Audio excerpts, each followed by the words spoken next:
I don't know about you guys, but I feel like it's too expensive to be dating right now in this economy, man. All my go-to moves for dating, I can't even afford them no more. I'm pissed off, you know? I used to do the Netflix and chill. That was my go-to move, but that subscription is too much right now. I can't afford it, okay? If I had to downsize, I tell girls, baby, we're gonna have to Wikipedia and chill. That's my new move right now. That's where we read the plot of the movie by candlelight. Take it or leave it. Also, bring your phone. We're using your data, by the way. You better be on gift app. As you go, you gotta go. Those are the rules, you know.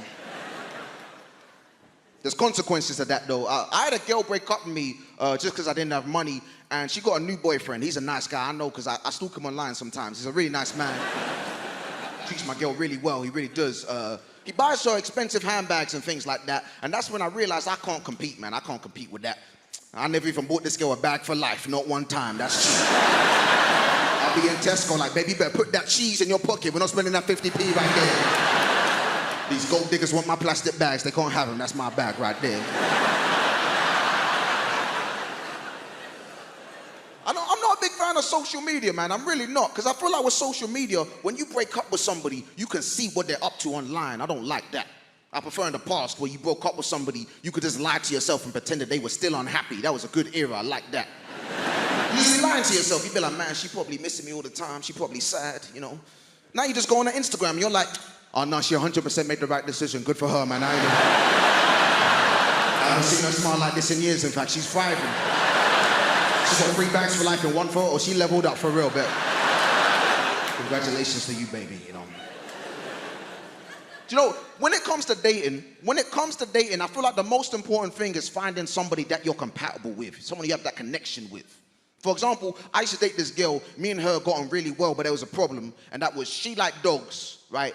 Don't get me wrong, I like dogs too, but she liked dogs too much, you know? She liked dogs too much. She used to kiss her dog. That was weird, you know?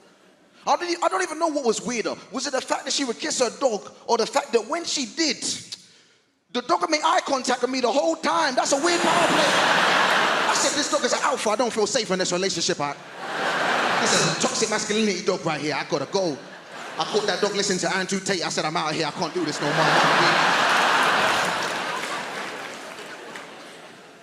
I've been reading up about that. That's the new thing, toxic masculinity, man. You know, I keep hearing women say men are trash. You know, I don't think anybody's asking the important questions.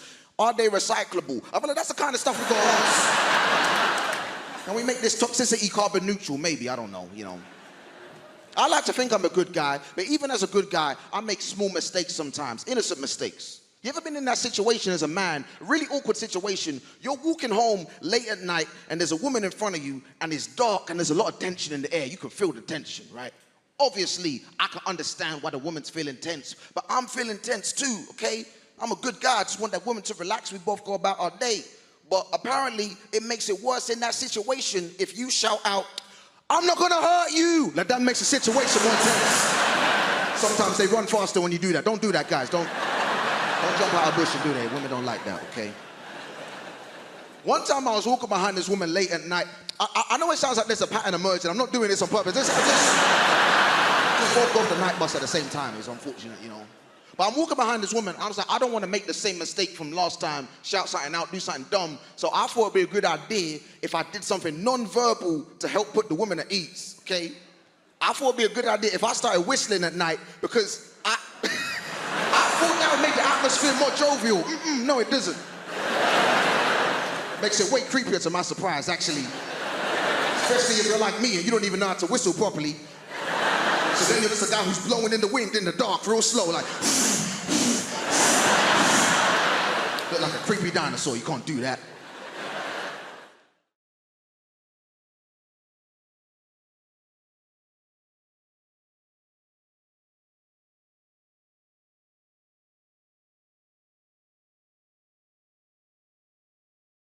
I want to start by thanking the BBC for letting me be on the show. It's like really awesome that they did. I mean, it doesn't pay that well, but it's just really cool to be here.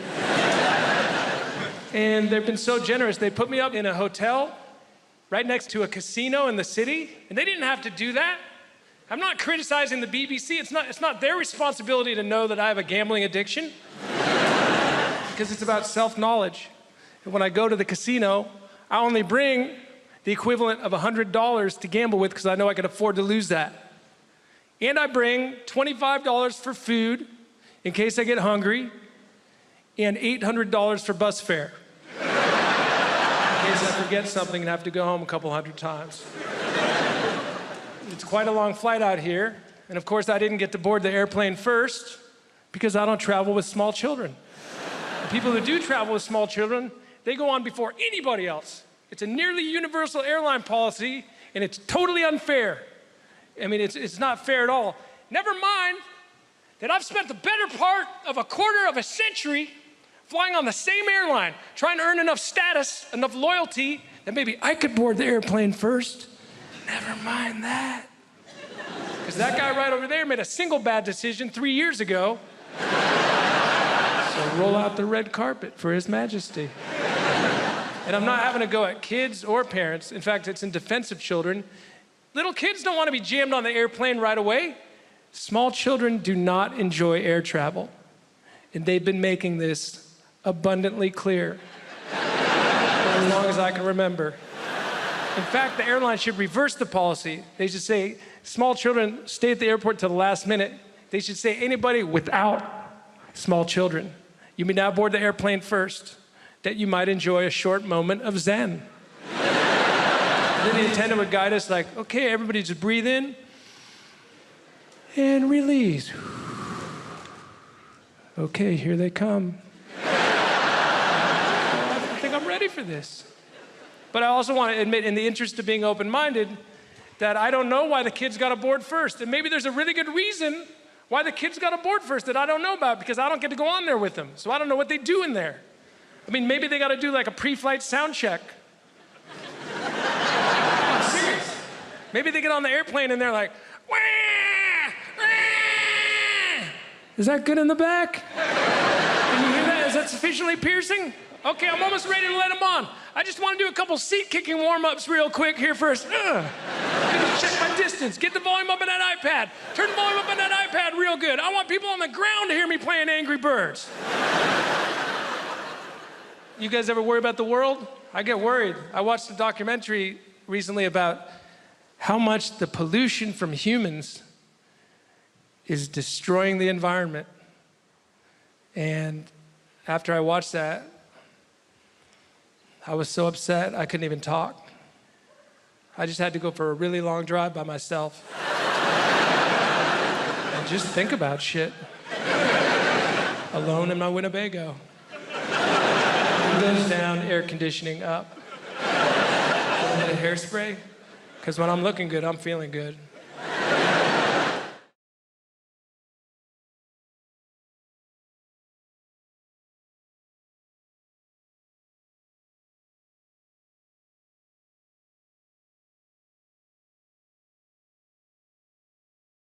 You don't need to be in the army these days to get a gun if you're a young person. A lot of gun crime on the streets, a lot of caps getting popped. I don't really know the solutions. I just know the problems. It used to be in the UK at 14 years old you could legally be in possession of an air rifle. Well, it's not a proper gun, it's still SWOR, right? But that get moved to 17 years old, because you know 17-year-olds, they're dead responsible. If somebody was pointing a gun at you, you'd be going, that's fine, he looks about 17. He knows what he's done. 17 years old to be in possession of a firearm, but you've got to be 18 before you can be in possession of fireworks. 17, you can shoot somebody dead, but you've got to wait a year before you can frighten the shite out a cat.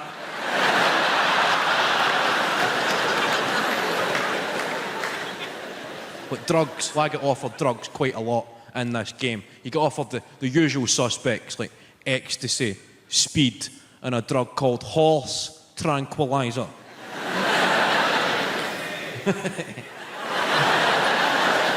You shouting yay or nay? There.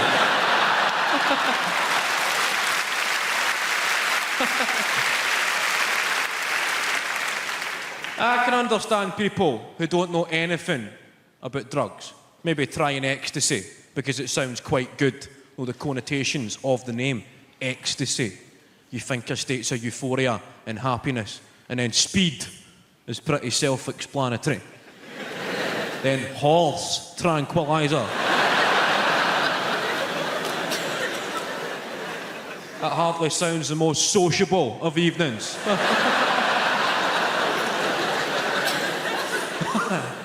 The fact I've replaced the original name with the effect it has on a horse. I think that's the way every drug should be tested. Give a lot of them to horses, then you can see what it actually does to you.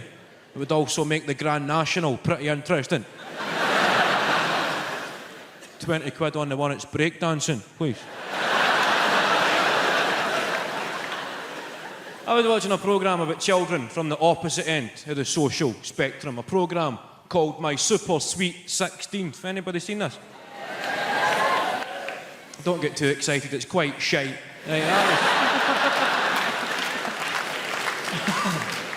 I was watching it about 2 o'clock in the morning when the TV's quite shite. Anybody watch late night telly? You ever been up that late at night when the TV just goes, get to bed? There's nothing to see here. Unless you're a deaf baseball fan with a gambling problem. Peter.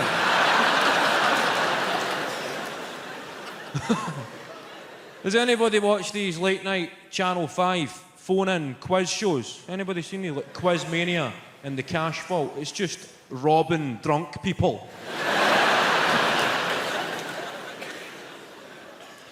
No, you come in at night, there's some guy going, okay, everybody, okay, thanks for watching, okay. For £10,000, we're looking for a guy's name.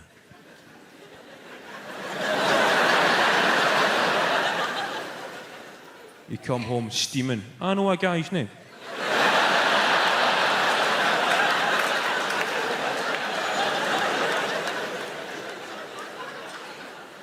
10 grand. I know a few guys' names.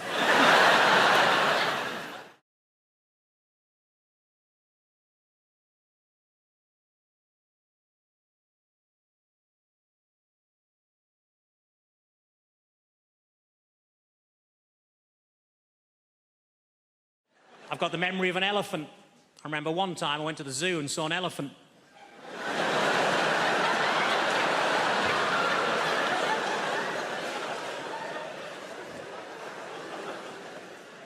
I was disappointed to find that Dunkirk wasn't actually a biography of William Shatner.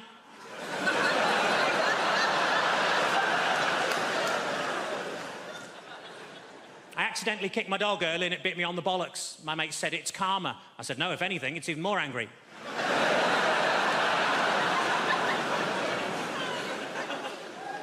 I tell you what always catches my eye, short people with umbrellas.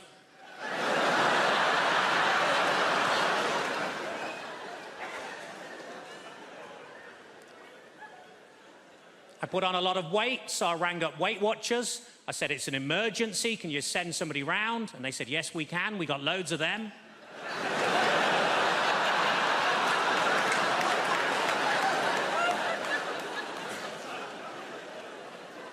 I was actually thrown out of Weight Watchers for making sarcastic comments at the weekly weigh-in. As you can imagine, I accepted the decision with huge grace, because they threw her out as well.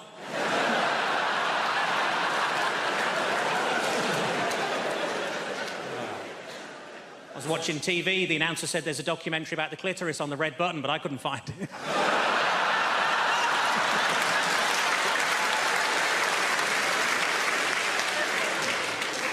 I was in a fancy lingerie shop. I said, are these knickers satin? He said, no, they're new.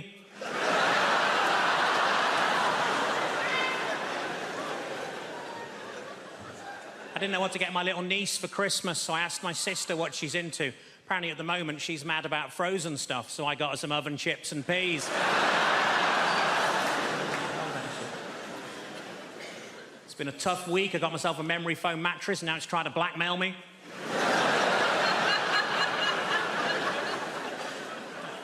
As a child I was made to walk the plank. We couldn't afford a dog.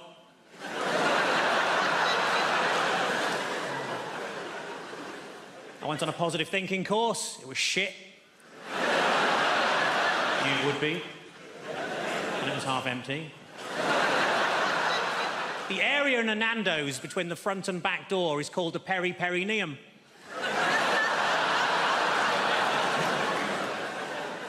What I like most about that joke is that people who know what a perineum is usually haven't heard of Nando's. Ironically, there's only a very small overlap between the two. The doctor told me to lose some weight. I said, how? He said, don't eat anything fatty. I said, what, pies, chips, that sort of thing? He said, no, just don't eat anything fatty.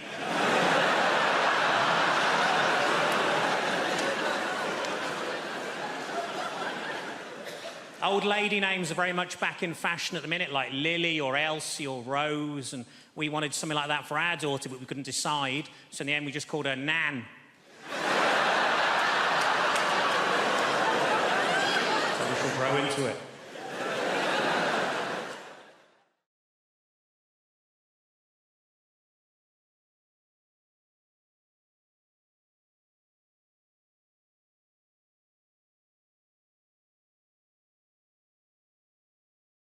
People ask me, they say, Chris, what is it like trying to raise a child when you can't see the child? It's ups and downs, you know, ups and downs. You just got to go with the flow. Can't prepare yourself, you know. She's 3.5 now. When she was 2.5, if you haven't got kids, by the way, as soon as they get to 2, they're adorable. They just start asking questions. They want to know what everything is. You are their source of information. They want to absorb the world. My daughter, she's 2.5. She's in the bath. I'm knelt there. I'm bathing her. She's like, what's this, Daddy? What's this, Daddy? Oh, bloody no, do I? Give it here. Just... You might be 2.5, but you know way more than Daddy at this point, sweetheart. She goes, what's this, Daddy? Ice cream? I was like, ice cream? Big handful of shit, wasn't it? Massive. Not like a little pebble, not like a little sweetness. Where did that cut? An impressive quantity for an adult male. I wasn't entirely sure the dog hadn't jumped in and done it when my back was turned, and she just scooped it out. She just slapped it in there in one go.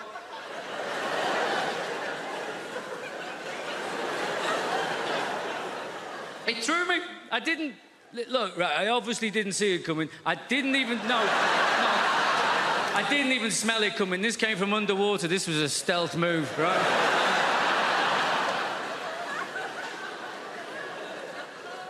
And I'm not entirely sure exactly what happened. You know, I've narrowed it down to 2 options, I think. I've given it some thought. I mean, she was 2.5. Let's give her the benefit of the doubt. She deserves the benefit of the doubt, doesn't she? Option 1, benefit of the doubt. This is what happened. She sat in the bath with the warm water. Yeah? She farts. She shits herself. She doesn't know she's done that. A few minutes later, that goes floating past her in the bath, doesn't it? She sees it there. She thinks to herself, I wonder what the bloody hell that is. That looks a little bit like ice cream. I know, she thinks. I'll ask Daddy about that. He knows about these things. He's a very, very clever man, yeah? That's option 1, isn't it? Benefit of the doubt. Option 2. She's a bloody comedy genius. She's sat there in the bath. She's got Mr. Penguin up here on the wall. She's got, hey, Mr. Penguin, Mr. Penguin.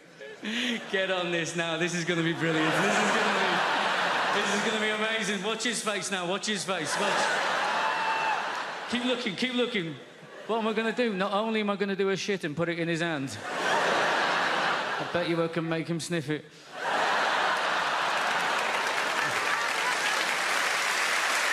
Ice cream, Daddy? Ice cream, huh?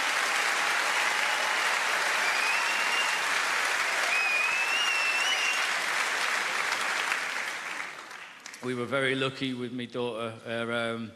So they say you got to watch your language around your kids, don't they? That's what they say.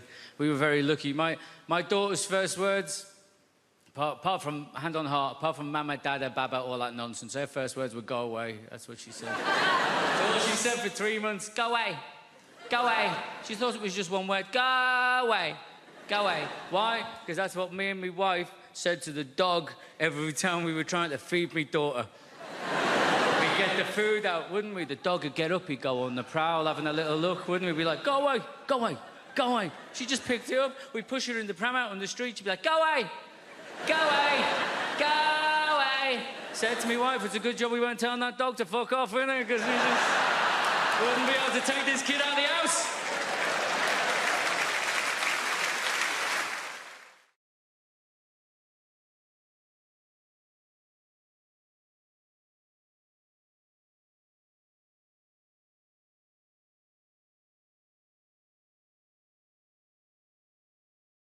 London, just a city dragging itself up by its cranes to ever new heights of unaffordability. It's been that way for years now, right? It's just a playground for the super wealthy and their offspring. And I'm not from that sort of background myself, regardless of what you may think from the way that I just pronounced the word years. I'm not, it's just a voice. This is genuinely true. During the last year for which I have available data, the high school I went to sent more people to ISIS than Oxbridge. Let you guess which way I went?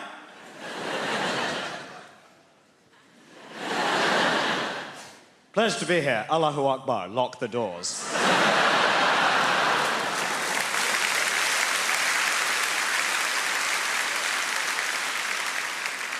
You might think the last line's obviously a joke. I'll get letters.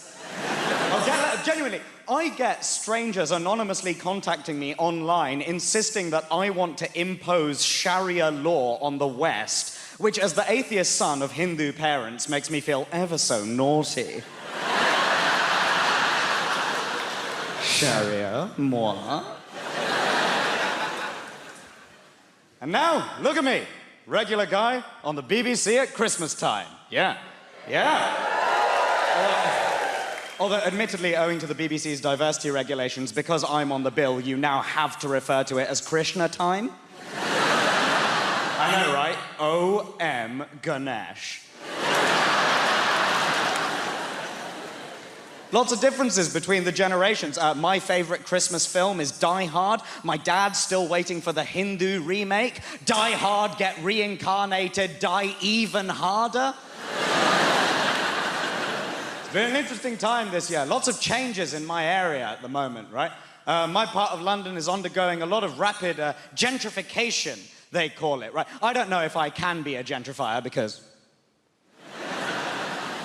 I've gentrified places in the past. I work in the arts, don't get me wrong, right? I remember a while ago I lived in a place called Streatham in South London, and when I came towards the end of my tenancy, I remember walking to the station and realizing that overnight a minicab office had been replaced by a vegan bakery, and I was like, my work here is done. It's different from the way that it used to be, you know? When my grandparents came to this country, with nothing, and yet they were able to start a family here, they were able to build a life for them, they were able to own property, largely because they drove down house prices in every neighborhood they went to, but they were able... Property. It's not like that anymore for the different generations, right? So what do the young people do? You wait, you're probably watching this at home, all the generations together at last at Krishna time. Huh? All of the young people waiting for a grandparent to cough and hoping that that's what's finally going to get them on the property ladder. The problem is, as with any kind of inequality, with intergenerational inequality, the deck is stacked and we pretend it's a question of priorities that's made outcomes not identical, right? The number of times that I've heard, oh, you're worried you'll never get on the housing ladder, but you'll spend £3 on one of your fancy coffees, yeah? Oh, yeah, well, you'll never get a little flat, but you'll spend £3 on one of your fancy coffees. Bruv, that's because you bought all the £3 houses. Few of those left, I'd prioritize that over a gingerbread latte. That is not the world that we currently live in, right? Guys, I currently, as an individual, earn more than both of my parents did, put together, adjusted in real terms, when 23 years ago they bought a 4-bedroom detached house in North London. The problem is my fondness for brunch. Sure.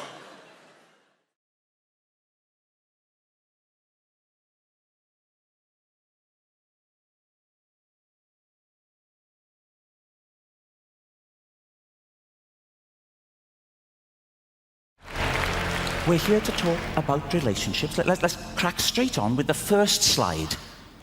Don't laugh at that.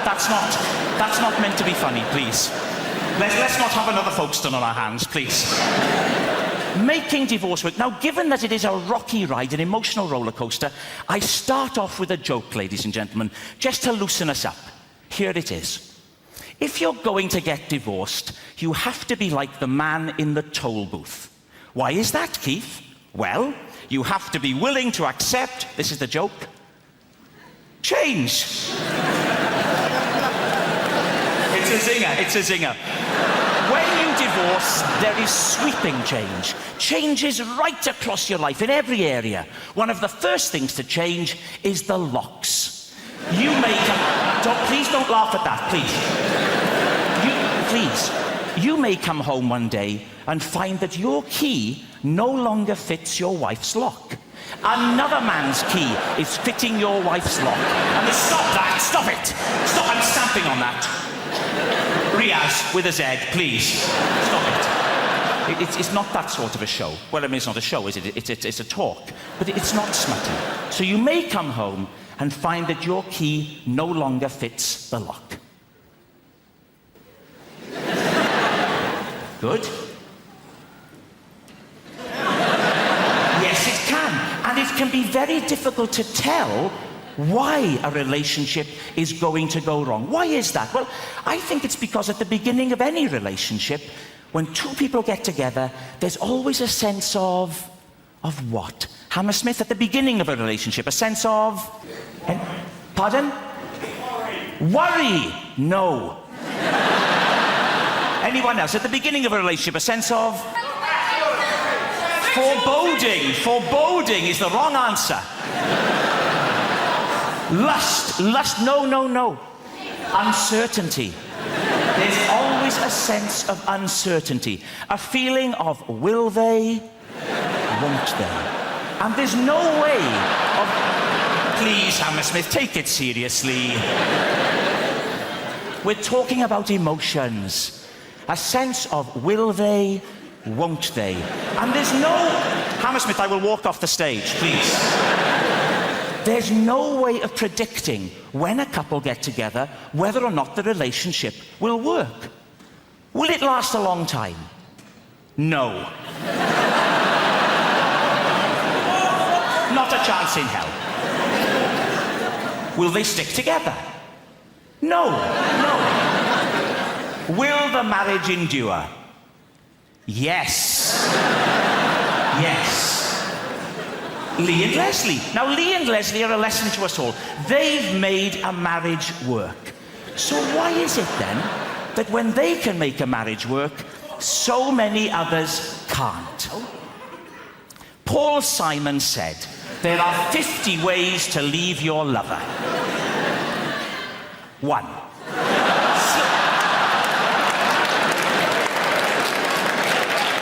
Hammersmith, time out. Please, start to take it seriously. 1. Slip out the back, Jack.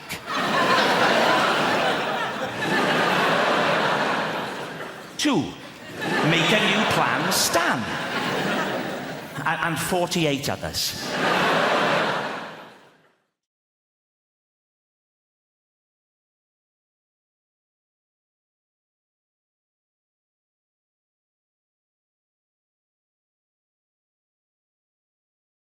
But I have developed a new hobby. Some of you probably already do this. I've started listening into people's conversations on the bus and the train. It's quite entertaining.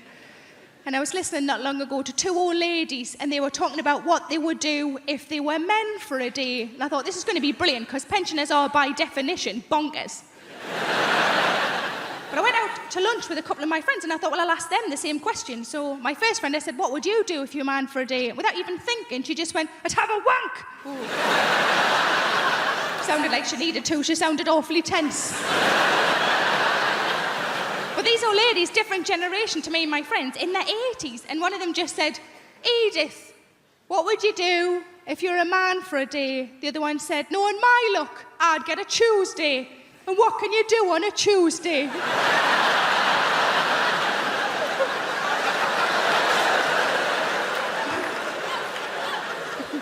My second friend, I said, what would you do if you're a man for a day? She just said, I just do everything. And I thought she meant like in a sexual way. And I said, is that what you mean? Like you just do everything? And I said, is that what you mean? She went, no. Just all the little jobs round the house. But I've been trying to go on a diet. I'm not really very successful. But I find that whenever I go shopping and I can't get into things, you know, when you try clothes on and you're the size you weren't expecting to be, I just come home and I put on a song, and the song is Big Girls Don't Cry. You know the song? There's a couple of versions of it. Big girls don't cry. Such a load of rubbish, that, isn't it? Big girls don't cry. Yeah, they do. Cry because they're fat, cry because they can't get a boyfriend, and they cry because there's no trifle left.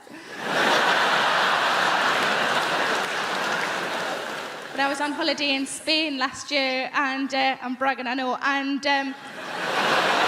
outside the hotel was a lovely pool, and I wanted to go in the pool, of course I did, but I'm not overly confident with my figure in a swimming costume, and I was watching the women who were walking in the pool, and these were like tiny, you know, these wafer-thin, tiny women. And I thought, I'm not going to walk in with one of them. If I walk in with one of them, people are going to think I've bloody eaten one.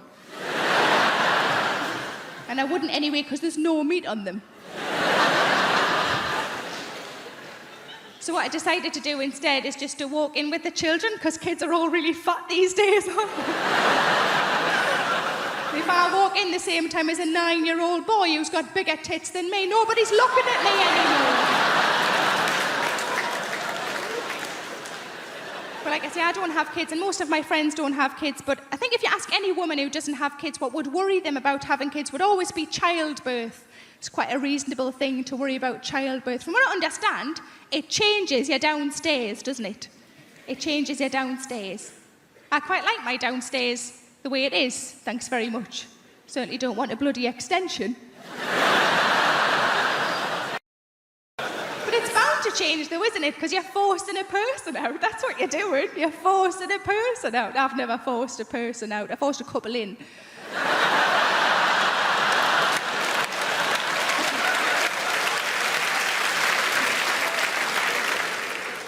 With a shoehorn.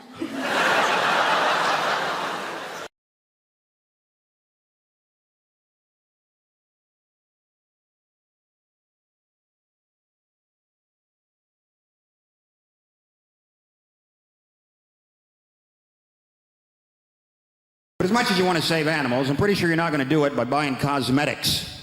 Pretty sure you can't walk into the body shop and buy some burdock root peppermint oil foot scrub, and some little badger somewhere in Scotland is going to go, wow, I feel a whole lot better about my life right now. Somebody's buying that burdock root peppermint oil foot scrub. I don't see the point in testing cosmetics on rabbits anyway, because they're already cute. Slather some lip gloss and eyeliner all over them. Now they're all gussied up like some $3 whore. There's no dignity in that for a rabbit whatsoever. You want to test out cosmetics? Test them out on big game, because they stink. Get up under a hippopotamus there and get some roll-on deodorant under his armpit. See how fresh and self-assured he stays all day, huh? Little lip gloss on a beaver. Real beaver. Stay with me, fella. Real beaver. Right?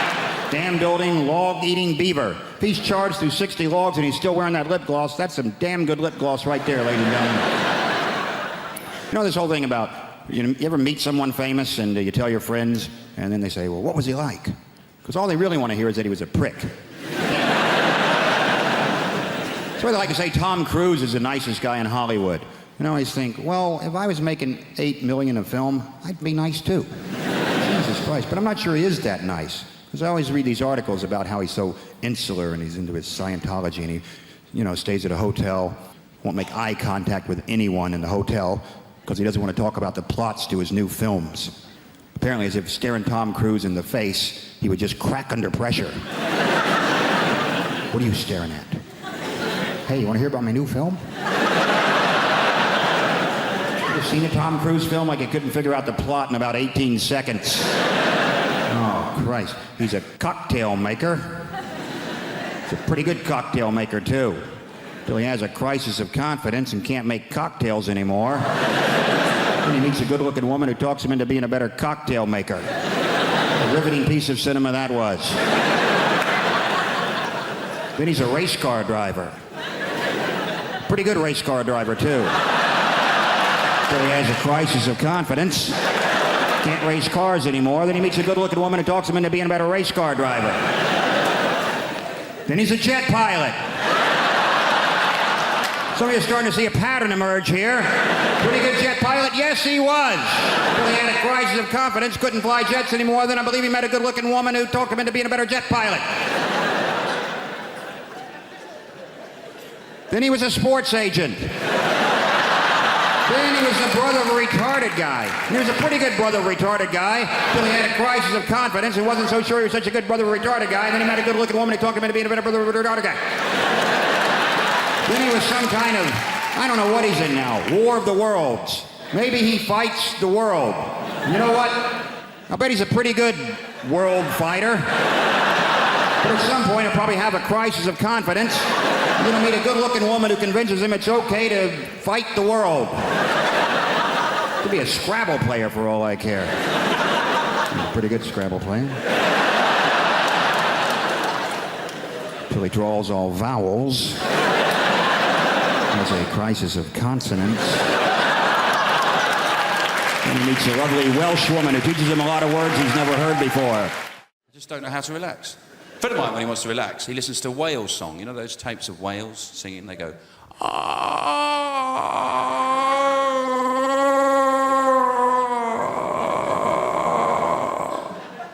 think firstly, they're not singing, are they? No, they're faxing.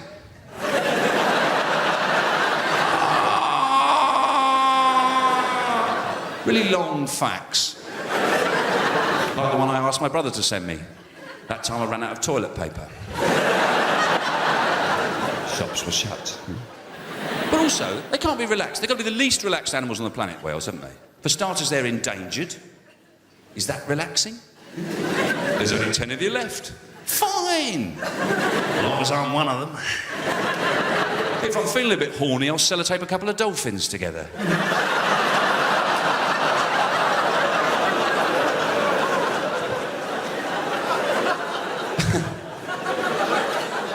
But not only are they endangered, they're the biggest animals on the planet, whales, aren't they? They're enormous. Me doing that doesn't really get across how big they are. They're massive.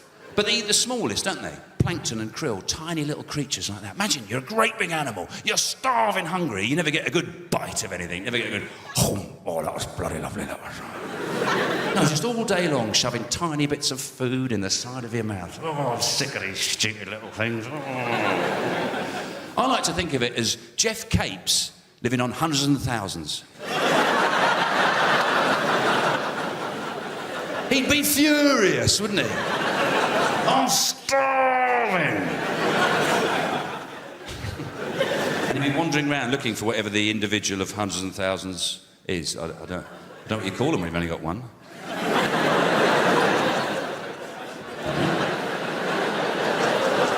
You wouldn't call it a hundreds and thousand, would you? That's far too long a word for something that insignificant. Maybe they call it a one. And then maybe you've got two of them. You've got two ones. That's confusing, isn't it? Because they can't have always had hundreds and thousands of them.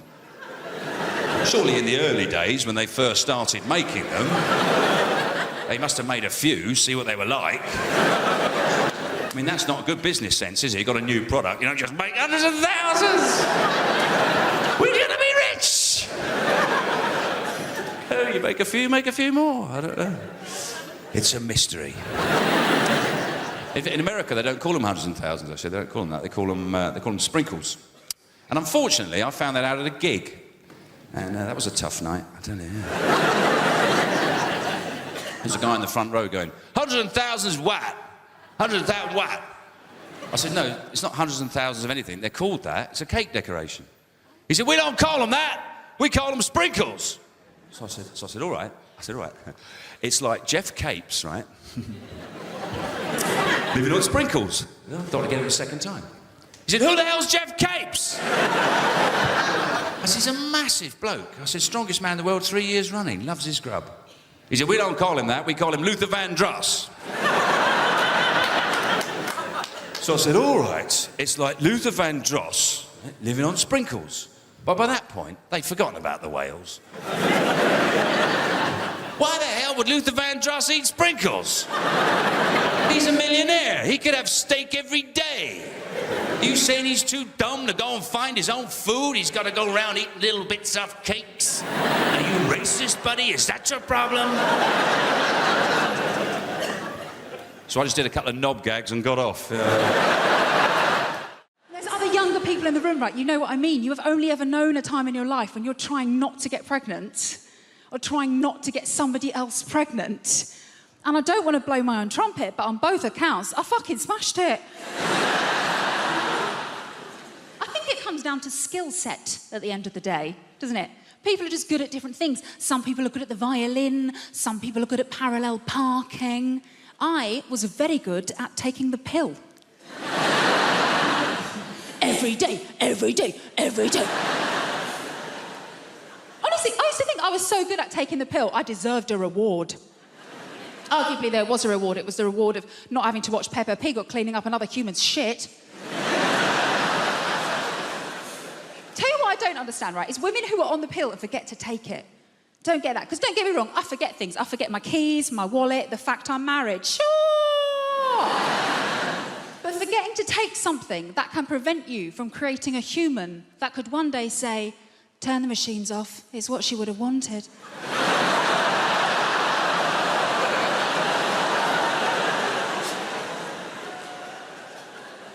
I'm going to remember that one, thank you. Obviously, it does happen, though. Women forget to take the pill, they get knocked up. Happened to a girl I used to work with, actually, when I used to work in an office, right? And we were chatting about it one day. She was so blasé. We're in the kitchen. She's just standing there rubbing her belly like, well, the thing is, I've just got really bad memory. I was thinking, that's funny, because every day without fail, you remember to steal my milk. Maybe if you'd strapped your packet of microgynon to my semi-skimmed... Stephen in accounts wouldn't be telling everyone how you trapped him. But I think the reason I was always very good at remembering to take the pill, because I've been on it for so long. I was on it since I was about 16. And the reason I started taking it was because I was going out with my first boyfriend, Kevin Sutherland. A boom, chicka, wow, wow. He was quite the catch. He had a Peugeot 106 and a tattoo of Bart Simpson, which I thought showed a great joie de vivre. And things were going very well between Kevin and I. We had matching bracelets from Argos, so you can tell how serious we were. And we'd agreed that we were going to do it for the first time, right? So I was like, right, I'll put myself on the pill because my first time is going to be really special. My first time is going to be just like in the movies. So the big day arrived, and Kevin, bless him, he made such an effort for everything to be really perfect. Like, he paid his little brother to leave the room.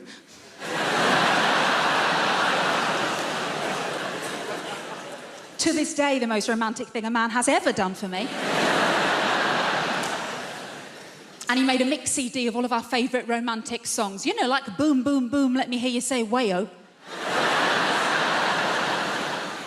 And as we lay down on his single bed, with his Liverpool FC duvet cover on it, the scent of Lynx Africa heavy in the air. And as Kevin took my virginity so beautifully and gently and quickly from behind, I remember thinking, wow, just like in the movies. Obviously, it's quite difficult to make eye contact in that position, isn't it? Almost felt like I lost my virginity to Stephen Gerrard.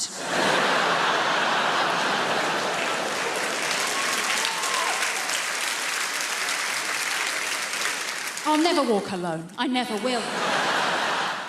So I came to Britain in the early 80s. We were refugees long before it became fashionable. But my favourite immigrants are Polish people because they've properly confused old-fashioned racists. Have you seen them? They don't know what to do. What do we do? What do we say? They're immigrants, but they're white. I had this one bloke go, bloody Poles coming over here with their work ethic. Which isn't very politically correct, and I am. I try so hard to be politically correct. Sometimes I take it too far. I was at a party recently, and I said to my friend, have you met Steve? He's a really nice guy. My friend goes, which one's Steve? Steve was the only black guy in the room. I found myself going, Steve, yeah, he's over there. He's got blue jeans on, a grey T-shirt, sort of curly hair, and a Nigerian accent. And once I was performing at a comedy club and there was 2 black guys in the front row, like you two, but men and black. You are a man, sir, I'm sorry. It's the lights. And I said to them, so how do you two know each other? And they looked at each other and went, we don't. Might as well have had NF tattooed on my forehead. I didn't, it was felt tip. I like friendly. A little bit of friendly racism is nice. When I was a little girl, I used to always go to my friend Katie's house, and every time her dad opened the door, he'd go, hello, Shappy, been on holiday?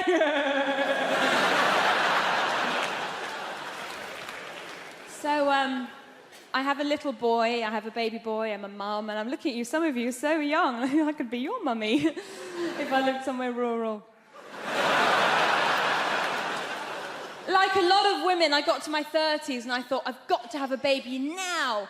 Why, my mum's still young enough to look after it for me. And I went to all the antenatal classes, and this woman came up to me, one of the other mums goes, oh, how are you planning on losing your baby weight? And I was like, well, I was just thinking of having the child. And she was like, oh, I'm going to be a yummy mummy. I'm going to lose all my yummy mummy. That's just like a middle-class way of saying MILF. I was so happy when I found out that I was pregnant. And we had a scan and we knew that it was a boy. And people said to me, why did you find out the sex of your baby? Didn't you want a surprise? Well, it's going to be a boy or a girl, do you know what I mean? The only surprise would have been if it was a puppy. And there are no puppies in my family. There's one goat, it's not a blood relation. Thank goodness I have a child now. It was no fun being a broody Iranian woman. Every time I said to people, my body clock's ticking, they'd hit the ground.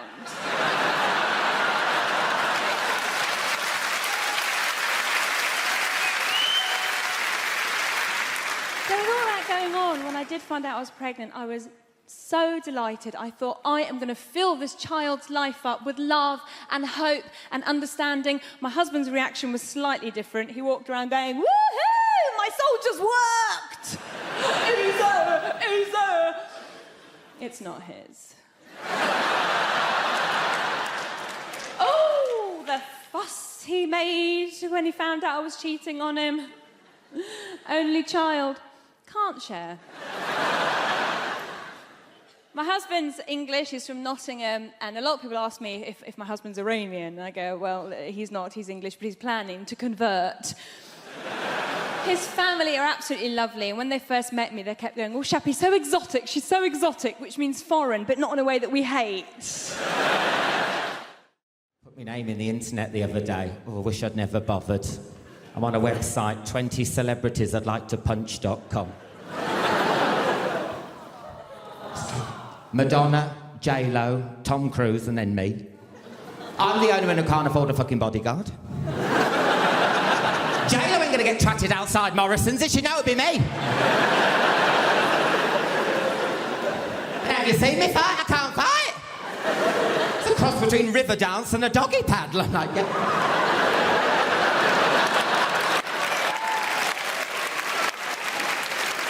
If it can go wrong, anything will with me. Honestly, I just attract bad luck.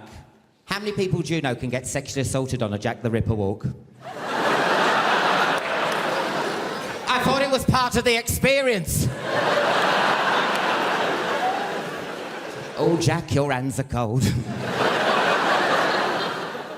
Now, honestly, if you look like a victim, you get treated like a victim, don't you, sir? Yeah. Your life's been shit. No, I mean, that's like when I went and got me glasses. I had the afternoon off school. He comes in with these glasses, honestly, that thick. That thick. I said, I can't see the board, not the Pennines. You can see the future. You can see the future. I was telling me now the lottery numbers. 5, 48, 9. No, it's horrible when you lose your sight. It's horrible. I was on the train the other day. They've got Braille now in the toilets in the train. Braille. So if a blind person couldn't smell, that was a fucking toilet. They're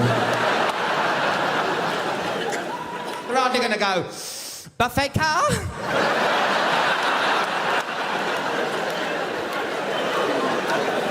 They've got a baby changing unit in Braille now. Baby changing unit. Blind person changing a baby on a train in a toilet. What could possibly go wrong? Let's make it interesting. Pop some roller skates on.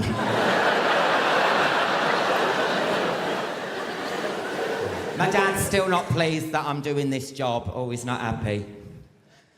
My parents, they're pushy parents, but they're not like pushy as those parents you get on, Britain's Got Talent or Stars in Your Eyes Kids. Those parents are too pushy, aren't they? When the door opens and the smoke clears, you can see the parents' foot saying, get on that fucking... The little kid's trembling at the back going, who the hell's Patsy? Crazy.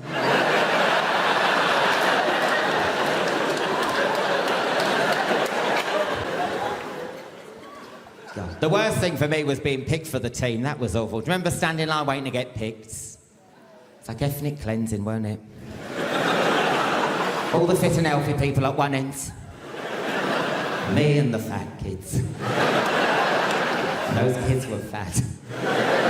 One girl had to be cut out of a hula hoop.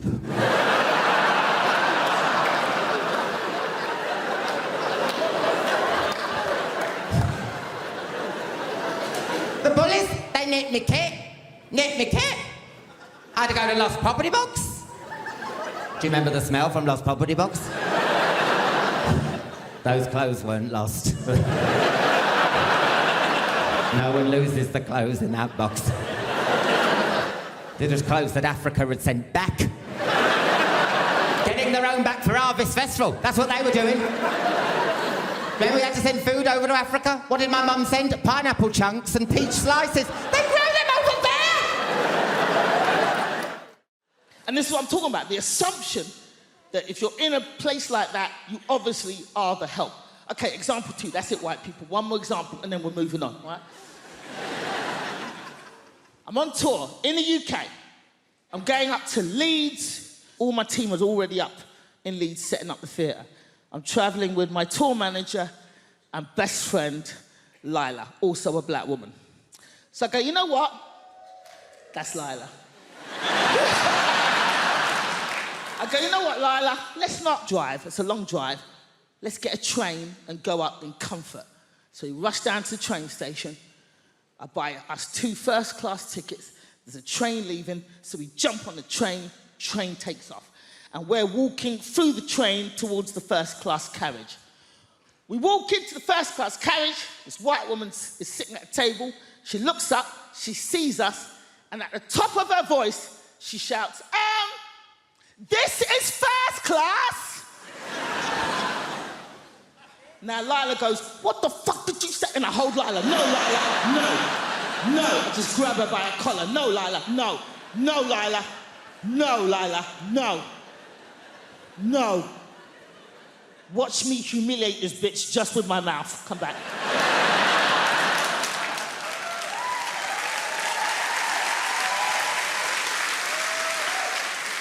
So at the top of my voice, I say, thank you, lady. But what was it about us that made you assume that we didn't belong in the first-class carriage? She starts to fumble. Everybody on the train just kind of leans out from behind their seats.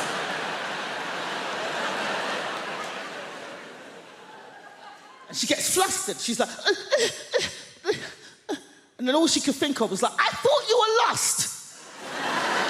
And I was like, how'd you get lost on a moving train going in one direction, bitch? How? Now, this woman was not alone. She was with her husband.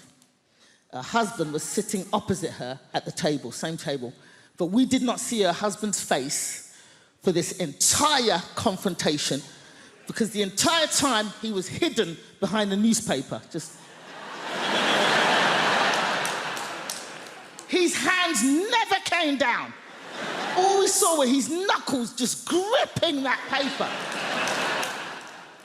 And they were in their 60s. So they'd obviously been married a long time, and he's behind that newspaper going, ah! Nosy, big-mouth cow! 30 years we've been married, and every day of those 30 years I've said, mind your own fucking business!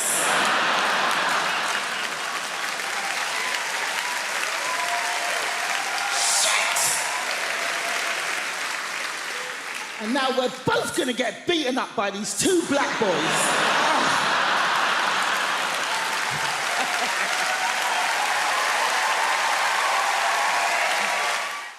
Do I get to travel with this job a lot, which I enjoy? I get recognised as well, which is a strange experience. It's not always from being on TV. Sometimes you just get recognised the next day if you've done a gig somewhere. Like I had this recently. I was up north, and I'd been doing some gigs. The next day, I was just in the hotel having my breakfast, and there was a couple in the corner, and I could see they kept looking at me. This couple must have been sort of in their 50s, and they kept looking over at me, and I was just having my breakfast. And as they got up to leave, they came past my table, and they stopped. And the lady said, "Can we just say," she went, "You were amazing last night." I said, "Oh, wow, thank you so much." She was like, "Honestly, our cheeks are still hurting." I was like, "Wow, thank you." And her husband was like, "We just love finding new people." I was like, "Wow, thank you so much." And they walked away, and a few people turned to look at me, and I thought, oh, they're probably quite disappointed. They don't recognise me. They don't know who I am. And then I thought, no, that's not it at all, is it? It's because at no point during that interaction did anybody mention that I was a comedian. So all that happened was this couple approached me over a hotel breakfast and said, "You were amazing last night. Our cheeks are still hurting. We love finding new people." But of course, the issue is there, that the people there, of course, you can't tell from looking at me like I'm a comedian, because you can't just judge someone just by looking at them, can you? I mean, you can, but you shouldn't. But you can sometimes, can't you?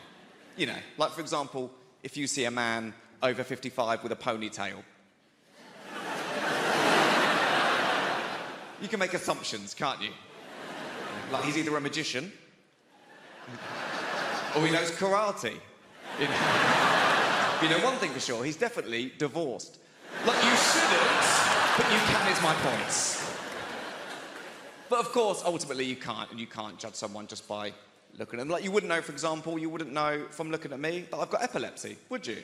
Because I haven't. No, I do, don't worry, it's fine, it's good news, I've got it. In fact, fun fact for you, I had my first ever seizure during National Epileptic Week. Which was fitting.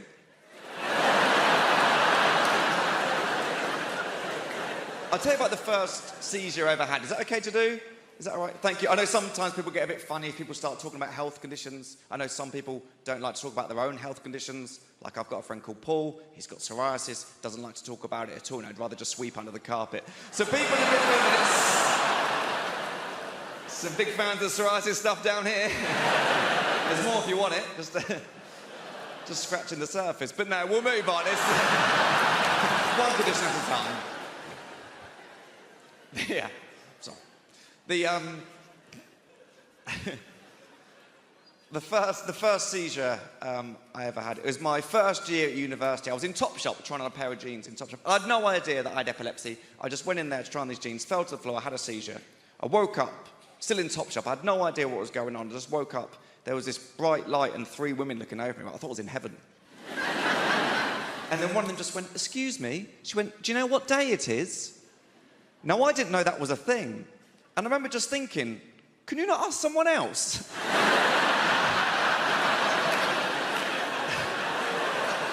So to me, this woman had just walked into Topshop and just gone, "What day is it?" Oh, that's that guy there on the floor. The one who's bleeding from the mouth and appears to have wet himself in a pair of jeans that he'll be forced to pay for. Which is unacceptable. I was glad when they went under.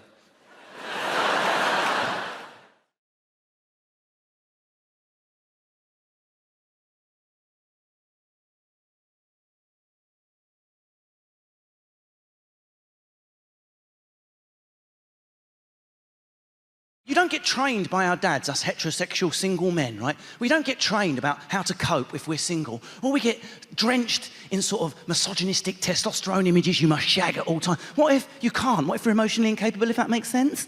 Right? I am straight. Sometimes I look at myself and go, WTF, but totes am. So... Random. Why is it being so random? I love it. Say badger, badger. Oh my God, he's so groundbreaking. Every girl in this room, whether you were brought up by your mum, your nan or aunt, you had a female figure that always sat you down and went, babe, mum, I'm an adult now, I don't need to talk, I don't care. I want you to have fun tonight, but listen, if at any point you change your mind, you call me, I will come out and get you in the Nissan Micra. I will come and, mum, you're in back, I don't care, get a taxi, I will pay for it, I'll be in the cupboard, I'll be watching, checking you're safe. Be honest, how many guys, especially if you're from my background, white, working class, shaven-headed, racist, cockney dad, my dad's got not one, not two, but 3 ripples of meat between head and neck, yeah? An Essex triple ripple. Want me to carry a breeze block? Stick in my triple ripple, no problem. It's unthinkable that if by some miracle I'd pulled a girl when I was 16, my dad had sat me down and gone, now, I do want you to have fun tonight, son, but do not feel any pressure whatsoever to do anything sexual, yeah? Even though your virginity shames me on a daily basis, right? And down the pub they call me Dave, the dad of the gayer. Don't feel any pressure. That's the only thing which trumps my dad's racism is his virulent homophobia, his fear that his eldest son might be gay. Of course, that's made me more camp.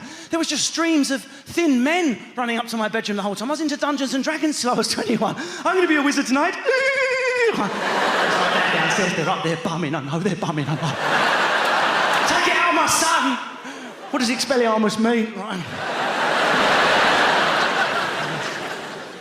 And of course, you know, the last time I did Apollo, it's a couple of years ago, it goes out, it was on TV in December, and I had to face my dad that Christmas, having brought him to life like this on stage. And I thought he was going to be angry, and I wasn't prepared for the softening of the alpha's face, yeah? Tears glistening his silver back as he waited for me in the kitchen. I had to chuck a poo to show he was dominant. This is what really happened. It was almost touching, Apollo, almost touching, right? You know what these dads are like? They suddenly show emotions once every 8 Christmases. They have too many Stellas and they do the wobble like that. The eyes say, you're my boy, I'll never tell you I love you. You know what I mean? Where's this coming from? Right? My dad had never said it. And he's got the 5 Stella wobble, the Christmas hat. He went, come here. And he gets the programme name wrong all the time. I saw you on that live from the Apollo, yeah? Just to wind me up, right? Right? Why'd you make it out? 3-syllable Essex out. Why'd you make it out? Why'd you make out? Right? Why'd you make out? I'm not a loving father. I'm like, where is this coming from? This is quite late in my childhood for this type of closure, and us men, we have to pretend we don't want it, but you do want to hear it. If you're 50 and your dad's 70, you'll cry like a bitch if he uses the L word. Right? Why'd you make out? I'm not a loving father. And I leant in for what I thought was going to be my closure. Do you know what came out of his mouth as his masculinity kicked back in? Why'd you make out? I'm not a loving father. Why, Dad? Yeah, I never bloody hit ya. That was it. That's the total skills it takes to be father of the year. Just don't beat your offspring in the face. That's all. I've not smashed my son's head in. Here comes Scylla with an award. Right? But he backed it up. It got better. Do you know why? Do you know why I never hit you? Do you know why? And I leant in. Why, Dad? I could have almost said, Daddy. I'd regressed so much at this point. Right? You know what it's like? You're 8. If you've got a dad like mine, you're 8 when he looks at you. You'll always be 8 until he dies. Why? Do you know why I never hit your boy? Why, Dad? And this is what came out of his mouth, and I was waiting for the love again. It's because if I'd started, I wouldn't have effing stopped. Murder! That's murder!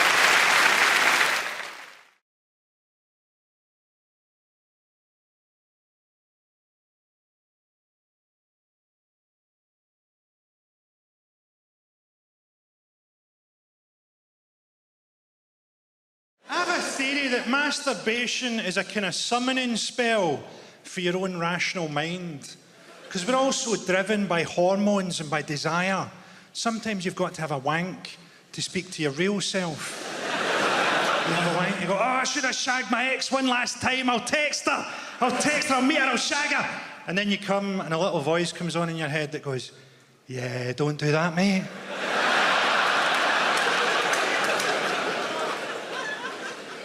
You've got to be careful with jokes, haven't you? Because not everybody's got a sense of humour. I can remember when I first realised not everybody's got a sense of humour. I was 13, I was at school, and we were doing a class on stereotypes. The teacher was a really good guy. He's just talking about how stupid stereotypes are. And he was talking about a stereotype that day that's so old-fashioned and so Scottish that you definitely won't have heard it. Have you ever heard the stereotype that deaf people are really strong? That was a genuine thing when I was growing up. Deaf people, particularly deaf and dumb people, were believed to be really strong. And the teacher said, think how stupid that is. Have you ever seen a deaf contender for the heavyweight championship of the world?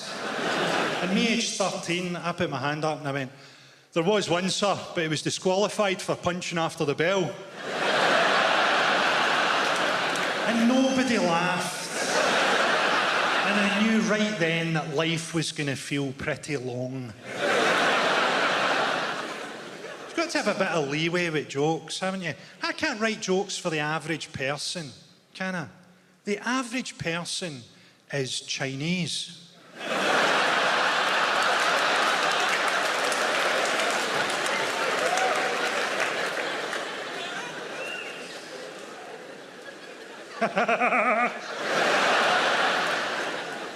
So I'm from Glasgow, a city where people think that hepatitis B is a fucking vitamin.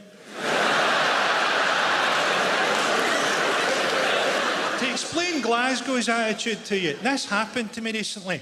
I was having a wee snooze in a park, because my career's been going really well lately.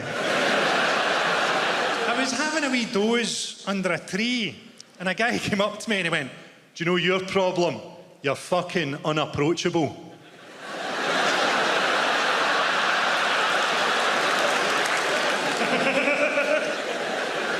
Glasgow's like an entirely negative city. I went to a coffee shop one time.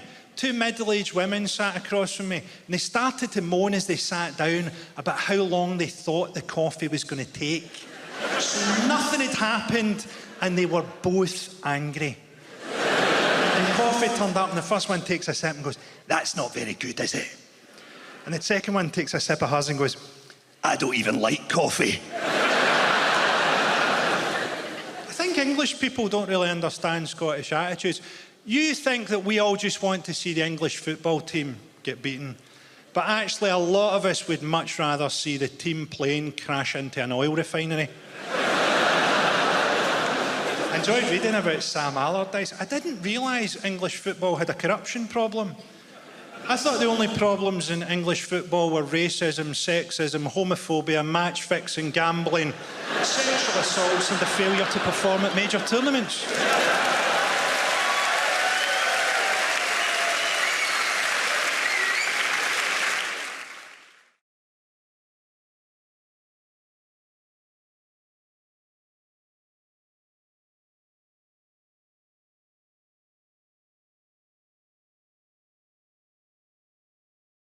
It's lovely the way I was introduced there. It's really nice to be introduced. It's a really nice thing to get used to in a new job when somebody says your name and people clap and cheer. It's lovely. It was a little bit weird at the doctor's the other day. Because nobody clapped. Every time I said clap, I think they thought that's what I had. But I decided in January, I think a lot of people do this in January, decided in January to try to sort of better myself. I'm not really bothered about losing weight, but I quite like the idea of getting fit, so I thought I'd get myself an exercise DVD. Now, you know when your partner goes shopping and they say, do you want anything? And you're supposed to say no, but instead you give them a list. Sometimes I just make shit up I don't even need just to see his face. And he looks at the list and he goes, what's the difference between a tangerine and a satsuma? Ha ha, it's a test. And I said to him, could you get us an exercise DVD? That's what I thought I'd do. I'd get an exercise DVD. I said, just like a bog standard, like a beginner's guide, a very basic exercise DVD. And he said, no problem. He came home with Davina's Buff Your Abs. I thought I'm going to have to lose 3 stone before I can find me bloody abs. So I took it back and I swapped it for the one that I wanted, which was, just fat lass has a go,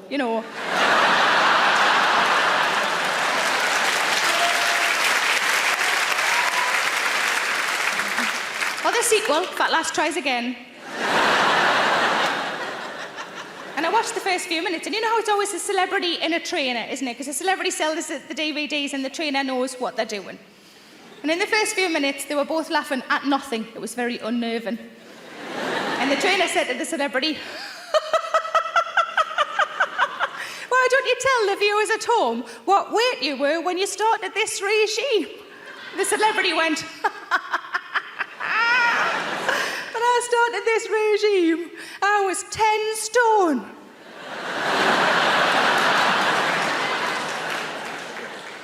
I realised then that I'm aiming for a start weight.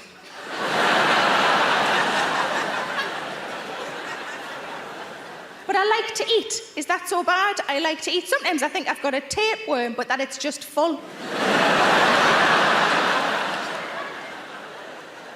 But I'm trying to eat more healthily. I had an apple the other day. Thank you. I put it in my handbag on an optimistic Monday.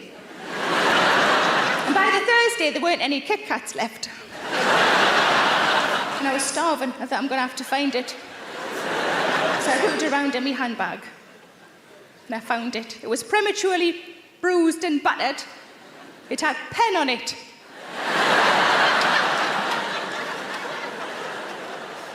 But I was starving, so I peeled off the clean panty liner and I ate it.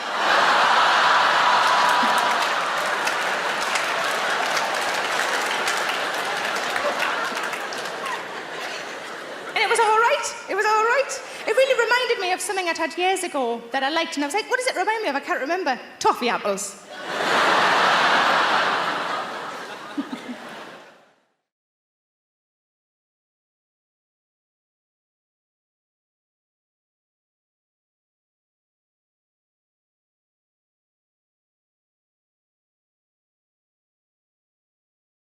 I don't know if you don't know this, but people talk a lot of crap about white people. They do. People like always, because, you might be a bit upset by this. We had a meeting. Obviously, you wasn't invited. I love when we said we had a meeting and liberal white people go, ooh, we should send them a quiche. How nice. We had a meeting and people were saying some stuff about white people, and I defend white people. I was like, don't you talk about my white people like that. Don't you do it. Someone stood up in the meeting and said, white people are more racist than any other race. I said, you shut your mouth, sir. That's not true. White people ain't more racist than any other race. It's just the white people that are racist are just the best. You know? But when white people get racist, they go for it, man. You know, they start a political party, they go on a march, they join the police force, like they just get the job done. I realise this stuff, man. I think a lot now, because I'm getting old. I'm old school. I'm old boy now, you know. I just turned 25, right? Listen, the oldest I've been, deal with it. I can't just go in some time machine and relate to you. I'm sorry. But I like getting older. Don't we like getting older, old school? We love it, don't we? We love getting older, because as you get older, you start to accept stuff about yourself. You do, you have to, you know? Like, it took me 25 years to realise that this is my face. Yeah? This ain't getting any better, man, because when I was younger, I always wanted to be better looking, you know? I need to be crazy good looking. I just wanted to be good looking enough to cheat, right? No, hear me out. I don't want to cheat on my girlfriend. I love my girlfriend. Sometimes, okay? But I need something to say in an argument that sounds believable once in a while, right? Like, look, I have Tinder, and my girlfriend knows I have Tinder, and doesn't even care. She doesn't care. She's like, good luck. You know? I don't respect my facial abilities. And Tinder is disgusting, but amazing at the same time. I love it, I hate it, I don't know. Don't know, because Tinder's great. Because what I love about Tinder is it will make you realize some social stuff about people, you know? Like, I was on Tinder the other day, right, and I'm flicking through the profiles, because I'm a scumbag. Right, so I'm flicking the profiles, and I see this one profile, right, and every picture was just a lady with her titties out, right? Just, that's what titties sound like in my head, because I'm 12, do it, right? You know, she has her titties out, just, and in the description, it just said, any dick, any time. And I was like, wow, all right. You know your market, I like it, right? So show my girlfriend the profile. My girlfriend looks at the profile and goes, "Oh my God, what a whore." I said, "What, babe? No. There is too much slut-shaming in this world. She is no hoe. She is a revolutionary." Confusing, right? I'm gonna explain to you why. Like, you gotta understand, everything in this world has a price. Everyone and everything has a price. And in this world where everything has a price, the price of vagina is very high, okay? Listen, if it was on the stock market, it would beat oil and gold, right? But listen, I ain't just giving women no number. Men, we have a number as well. But we got dick, and dick ain't worth shit, do you know what I'm saying? You don't just have dick. You gotta back that up with some collateral, you know? You gotta have a dick and a personality, dick and a job, dick and a life plan, right? Listen, I could have a warehouse full of penis and it wouldn't be worth as much as a picture of a pussy, right? It wouldn't. So when she said any dick, any time, she just crashed the whole pussy economy, just what I'm saying? She made a credit crunch of vagina. She gave vagina back to the working class man. She's the Karl Marx of pussy, is what I'm trying to say, guys.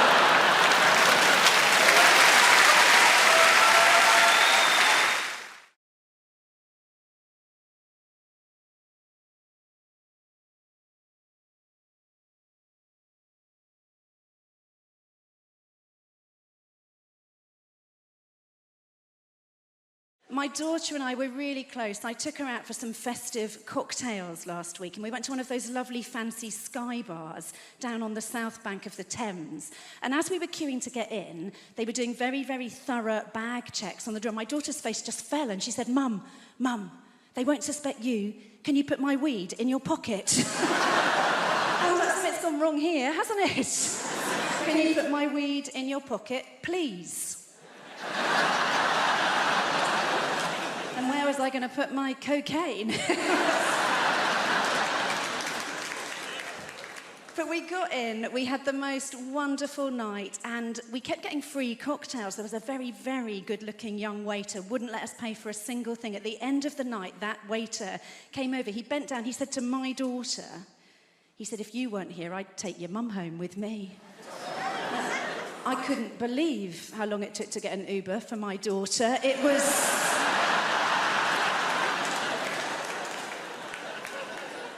So I found this thing online that can best be described as a menopause magnet, right? I don't mean George Clooney. This is literally a magnetic device to help a woman through the menopause. This thing arrived in the post. It said it would help me with my mood swings and my hot flushes. And what you do is, I know this sounds weird, sir, right? But what you do is, you put a magnet on the front of your knickers. You put a metal disc on the inside of your knickers. It keeps the magnet securely and discreetly in place. And that bit works so beautifully. But what they don't tell you on the menopause magnet packaging is when it is tucked neatly and very discreetly in your pants, distinct possibility you will find yourself metallically attached to the self-checkout in Waitrose. The unexpected item in the bagging area. I just rang it through as a butternut squash and I pissed off. I felt so stupid. The week before, I'd spent a whole 10 minutes attached to my tumble dryer. I mean, it was a very nice 10 minutes if I'm... It took me so long to decorate the tree this year. All the baubles kept getting stuck in my pubic triangle. I've still got at least one novelty Santa down there. But no, they're really powerful magnets. Honestly, so if you've got any metal fillings, I'd shimmy back a bit and shut your mouth. A pandemic was no place for a menopausal woman, right? Do you remember when they were taking your temperatures everywhere before you could get in? We were only ever one hot flush away from getting fully cancelled. It was... I remember the last time it happened so clearly. I was out with a friend, we were trying to just get a pizza, and they were taking temperatures on the door, and the guy took mine, and he looked at me, he said, there's a problem. And I said, what do you mean there's a problem? He said, I'm really sorry, there is a problem. And I said, am I a little bit overheated? That's funny, because I'm a 50-year-old woman. I've just spent an hour and a quarter on the Northern Line wearing a mask, and I raised 2 children single-handedly. I gave birth to them with no pain relief while their dad complained his back was hurting. And I hadn't had a good night's sleep in about 2 years because of my anxiety, my irrational crying, and my vaginal dryness. I don't know what my body's doing. It should send the tears down there. That's where I really need them. And I am attached to your fire extinguisher by my pants.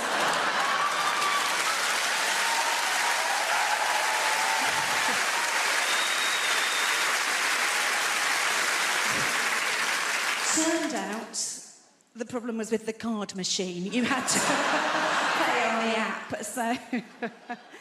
I grew up loving trains, right? But there's one thing about the trains, other than the fact that I want them to run on time, that I really need them to change, right?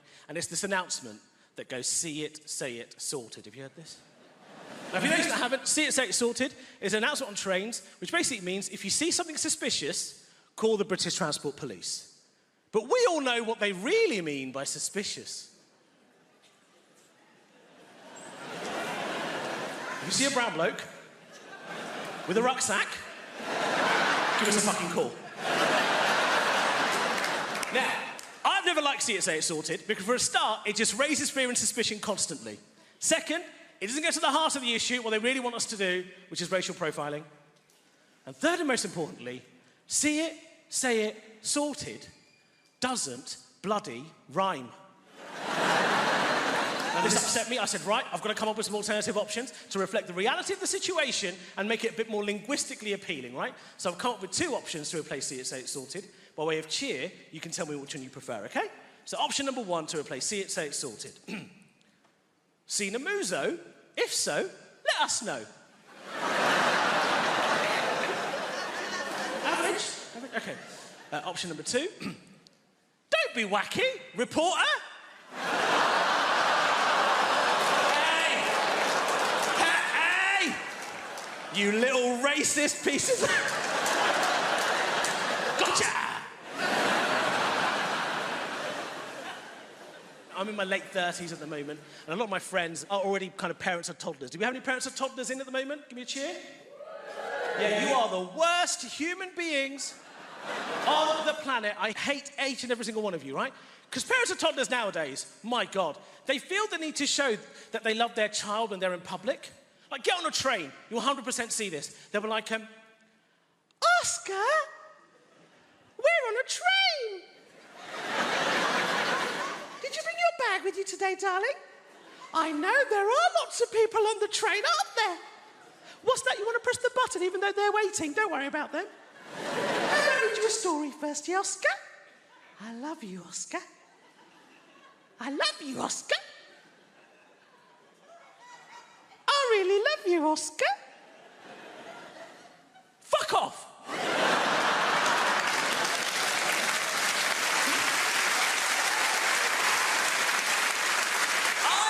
I understand and assume that you love your child. I don't need to see this performance parenting. Now, I don't have any children. I've got a little nephew. When I get my nephew along, I think to myself, I don't want to miss out on the opportunity to be a complete dick in public. So I get my nephew, I sit him down, I say, hello, Ali. We are on a train. Did you bring your rucksack with you today?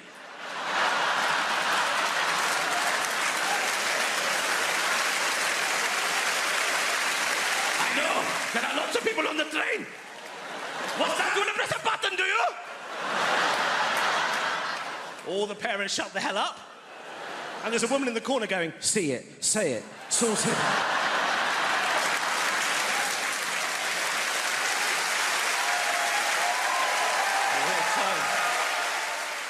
So I've moved house recently and now I have a wife. Thank you. I have a wife now. Have a wife now. I love saying that. I love my wife. I like that. Didn't used to like that whenever I'd meet a married couple, especially if there was a man in the situation. Didn't like it when he said, my wife. Always sounded so aggressive, so territorial. Ownership. This is my wife. She is my property. I own this woman. Oh, I didn't have to, ooh, I'm not going to like saying that. But now, I own a woman. And I love to show off my property. I'm proud of my wife. things apart from my outdoor pizza oven. No, I do like to say my wife. I should clarify this, but not for that reason. I like to say it because it took us so long to get married, right? Our original wedding date was on April 25th, 2020. Yes. And then somebody fucked a bat.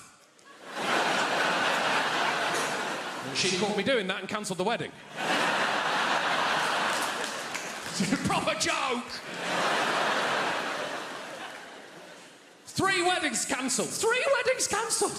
Awful, very stressful. The first one, the worst, obviously, by far the worst. We got a call from our venue about 2 weeks before the wedding was supposed to happen, and they said, it's just not going to happen. We're cancelling all of our events. We're so sorry, right? It's about 2 weeks before the first national lockdown, they called us and said that. And that is devastating, to be told that you are not allowed to marry the person that you love most in the world, that you want to spend every single minute of every single day with. And then 2 weeks later, the government told us we had to spend every single minute of every single day together. And as we all found out, that is too long to spend with anyone. No matter how much you love them, you need a minute off now and again. It's done mad things to our relationship. We're basically the same person now. We share everything, especially since we've got married. Don't know if you know this, if you're about to get married, I'm going to let you in on something. You have to share everything, including, and I didn't know this was one of the rules, a Google Calendar. No one told me. I got a bit of a shock. 2 weeks after we got married, I was in a meeting with people at work that I didn't really know that well. Work people. Practical strangers. At the end of the meeting, we had to go round the table and read out what we had coming up in the week following so we could put a new meeting in. I announced to this room full of practical strangers that the following Wednesday, I had my smear test.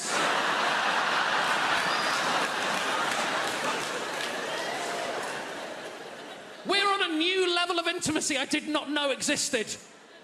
And I like it, but you do leave things behind at the previous level of intimacy. Don't you? You do leave some things behind. Like, we know each other so well now. We've lost that sort of exciting, unknown, sparky, sexy thing. That's dead. I'll tell you the moment that went, I know the split second. It was lockdown 1. It was in our bathroom. Our bath's directly next to our toilet. I needed a piss, so I just went for a piss. She turned around, looked me directly in the stream and said, "You need to drink more water." Nice seeing people out, man. We've had a weird few years, innit? There's been a lot going on, the pandemic. You know, monkeypox, World War III, right? No, World War III scared me, you know. I was terrified when that Russian bloke came on TV, right? When he came on TV and he was like, World War III has begun, right? I lost it, right? I was so scared, right? Because I looked around at the men of my generation, right? And I was like, could we fight a war? Could the men of this generation fight a war, right? And I came to the conclusion, no, we are done for. We're finished, bruv, right? Not me, I'm a bad man, but some of you, like, do you know what I mean, right? No, we can't fight a war, brother. You mad? They will take half of us out with gluten. Like, do you know what I mean?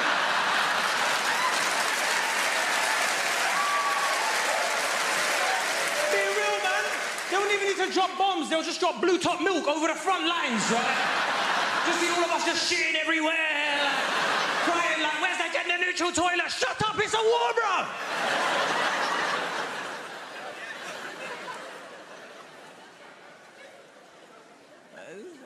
It's good to see you lot out, man.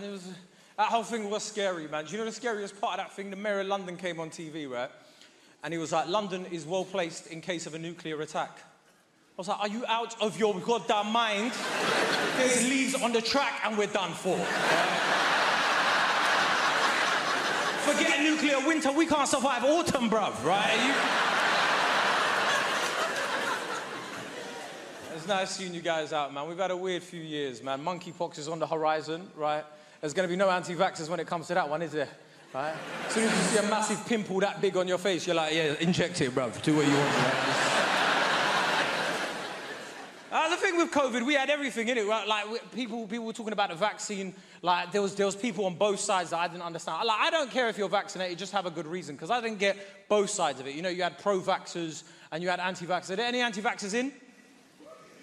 They're louder on Facebook, innit? Like...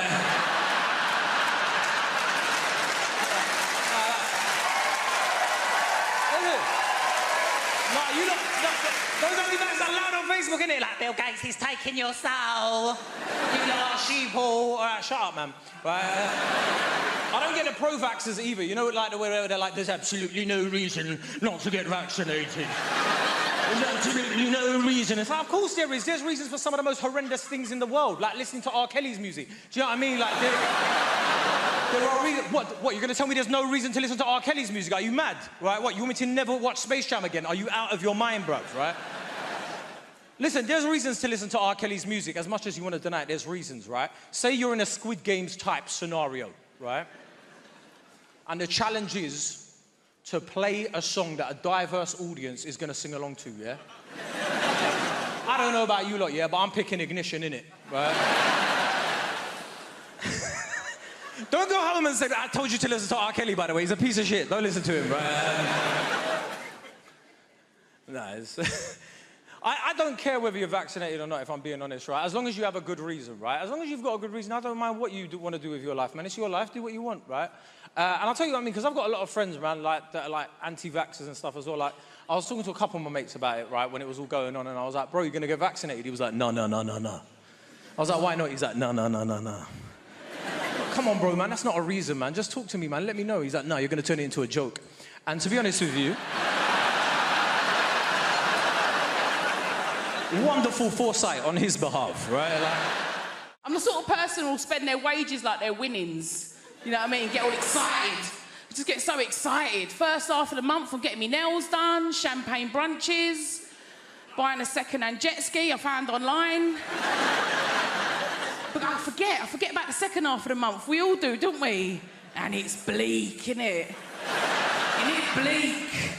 Just indoors, watching telly, eating beans, on a jet ski. It's... embarrass myself, I do.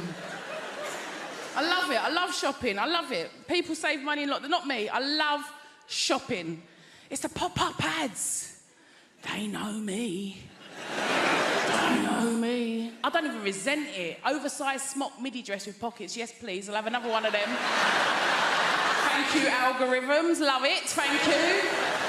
Because they're all watching us, innit? They're all watching what we're doing, listening to what we're doing. People don't like it, I don't mind it, I use it to my advantage. I'm like, I need a shed at the minute, I'm like 6x4, pre-treated timber.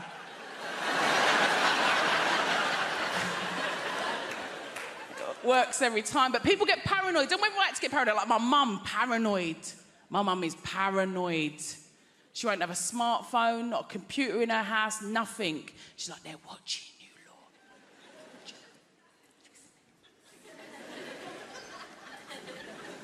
I said, it don't matter, does it, Mum? I said, it don't matter if you ain't got anything to hide. Do you know what my 73-year-old mother said to that?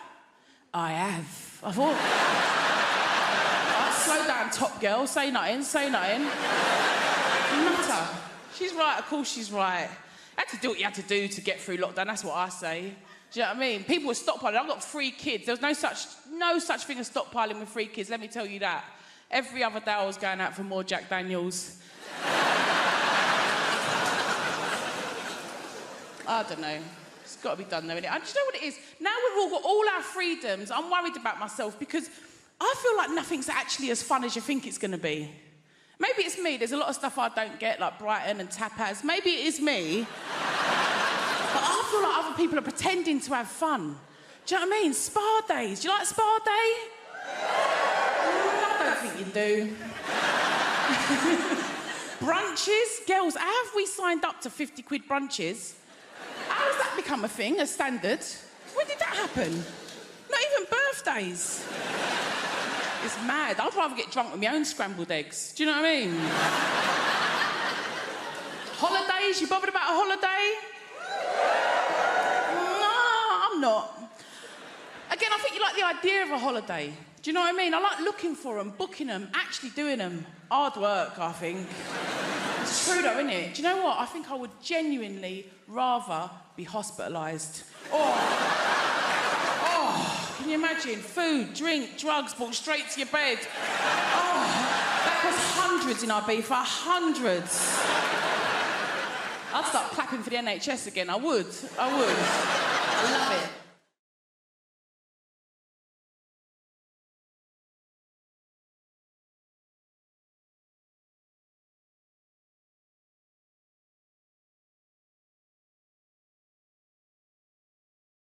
The problem is the builders, my dad's mate, he's a proper geezer, proper South East London geezer. One of those builders, you know that walk? Just walks like that. His legs like he's got a pool table between his legs. And he walks like that, and also he's got those really thin jogging bottoms. You know those like grey jogging bottoms that builders wear? I don't know where they get them from. They're so thin, and it just grabs onto anything that's there. I feel like I'm getting stared out by his knob and balls as he comes in. And sometimes it's weirder than him being naked. I don't know why. It feels more intrusive. He's like, hello, son, what we got here? I don't know. Everything's walking around like that. I reckon I could draw his knob and bollocks from memory better than mine. So he's coming like that, and I'm like, oh, God. I go, do you want a cup of tea? He goes, yeah, I'll have a cup of tea. I went, how many sugars? He went, 13. That's not a cup of tea anymore, it's a pudding. That's an angel delight of a tea bag, innit?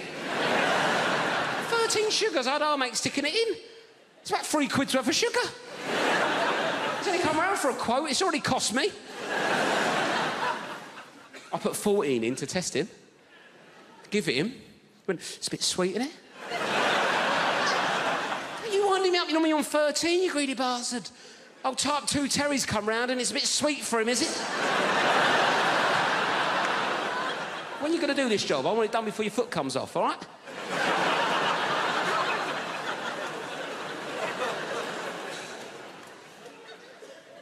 Anyway, I had a Kit Kat in the fridge, right? I thought, right, let's get him back on side of Kit Kat, right? He's into sugar. I like introducing people to new things, see if he wants a Kit Kat. 4-finger Kit Kat. Like, how would you eat a Kit Kat? 4 fingers? I've said that wrong, haven't I?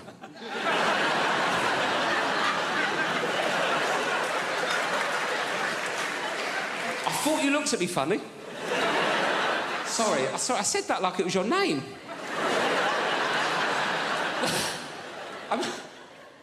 I meant to say... I don't know what I meant to say. I meant to how would you eat a 4-finger Kit Kat? But I went, how would you eat a Kit Kat? 4 fingers.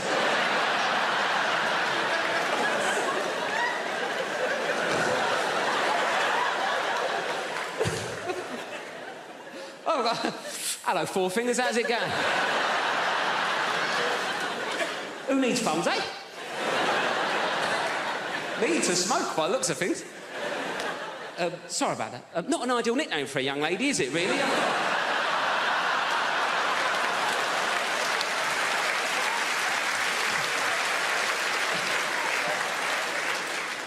So what would you do? 1 finger at a time? Is that what you'd...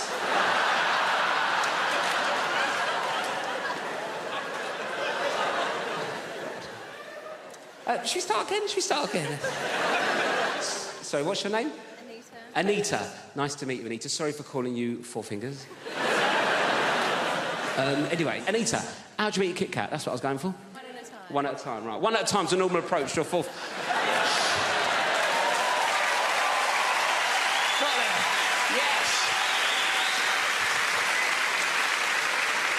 Anyway, 1 at a time's a normal approach to a 4-finger Kit Kat, isn't it, right? I gave this builder a 4-finger Kit Kat. He picked it up, put the whole thing in his mouth at once. Bit into it like he was eating a bun. Dirty ogre sugar bitch. What kind of animal is one popping a 4-finger Kit Kat? This is true, this. Does anyone know... I fail my test. Can anyone tell me what happens, right? If you're on your driving test and an animal ran out in front of the car, what are you supposed to do? Supposed to run it over. That's the right answer. If they say anything else is a danger to other road users. I'm on my test. Everything's going great. Suddenly, this goat ran out in front of the car. So I remembered what he said, and I kept driving. A few seconds later, I look in my rearview mirror. The goat is fine. I've missed him by millimetres. Now, obviously, I didn't want to fail my test. So I slapped it in reverse like that.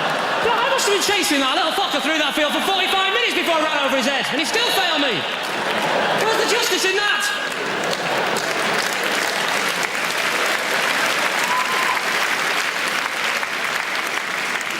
You actually look a bit like my driving instructor, madam. with those fantastic specs and that hair. You've gone for the old Eric Morecambe meets Demi Moore look, haven't you? That's fantastic. Actually, lend me those glasses for a second. Just, you do. What's your name, madam? Lyndall. Where are you from? Mordor? Lyndall. My name is Lyndall. Are you searching for a ring? That's Australian. Oh, fantastic. I'm not going to take the mickey out of the Australians. You're the same as us, aren't you? Different pronunciations, you know. You say yogurt, we say yoghurt. You have prawns on the barbie, we have yoghurt. You use KY jelly. It's yoghurt, I'm not explaining them all. You say BYO, we say good guess. The question was, how do you spell boy?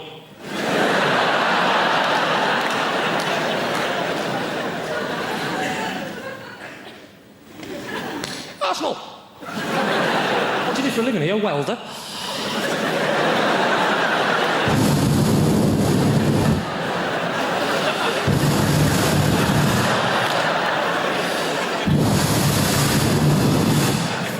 It's true, actually. My driving instructor will glass that. This is the other issue for me as well. We're driving down the road. She said, what I'm going to do is I'm going to slap my hand on the dashboard. I want you to make an emergency stop as though a small child has stepped out in front of the car. Before he could put his belt on, or she, doesn't matter because I'm making it up, right? Before the person could put their belt on, right, I hit my brakes like, and he hit his head full on the window like...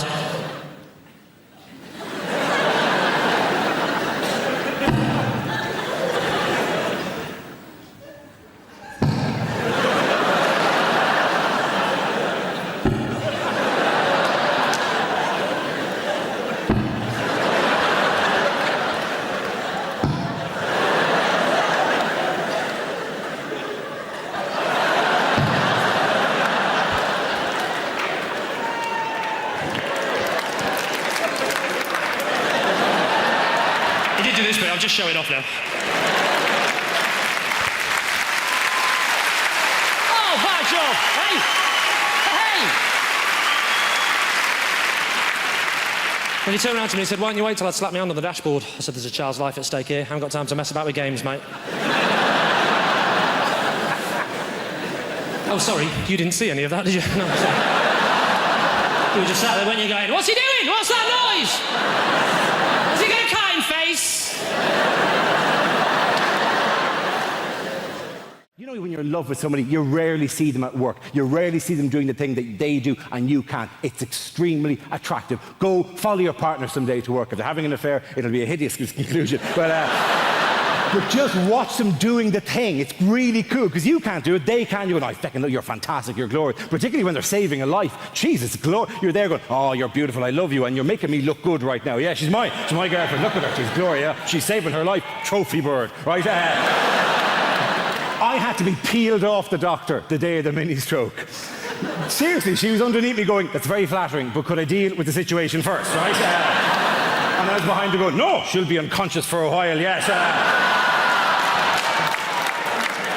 Apologise, she's actually in the room tonight. Sorry about that. Sorry. But it is nothing more attractive than seeing the person. I mean, the doctor here, have you a partner there with you? Have you a boyfriend or a husband with you? Yeah, he's a teacher. He's a teacher, so he's not in the medical trade. My teacher friend, isn't it sexy? Have you seen her ever deal with an emergency, have you? Not yet. Not yet, he said loudly. Get her to run over one of these feckers on the way home tonight.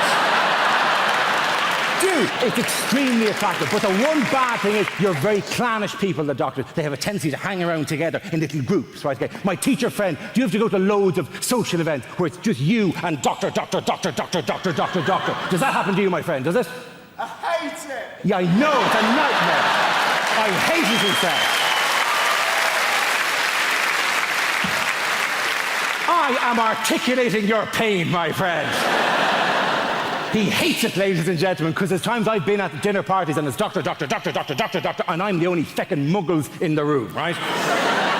And they don't know half as much as you give them credit for. My friend, if you're ever at another dinner party and it's all doctors, feck with their heads. It's remarkably easy to do. If you're ever out with a load of doctors and they're going, well, today I performed a fucking duodectomy.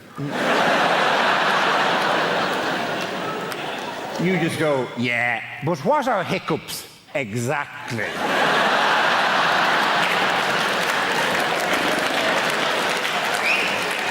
There's many competing theories at the moment. And then you go, why, if you stay in bed longer, do you feel more tired? It's not my speciality, that particular field.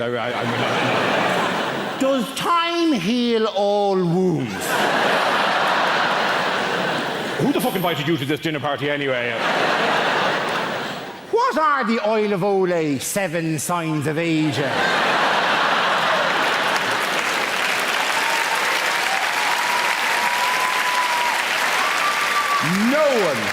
No one actually knows what the Oil of Olay 7 signs of aging are, right? Apparently they start with little lines around the eyes and finish with a woman sitting on a stairs with a bottle of gin going, I gave him the best years of my life! And it takes a feckin' hell of a cream to get rid of that, let me tell you. Doctor, one final question. Doctor at the back there, my surgeon friend, liver and pancreas, answer me this. What are hiccups exactly? Diaphragmatic irritation. A diaphragmatic irritation. Good woman yourself. Very good. Let the punters at home note she said diaphragmatic irritation, which is right. I also would have accepted any arrhythmic irritation of the phrenic nerve. Please. I'm not a doctor. I'm just riding one. Okay.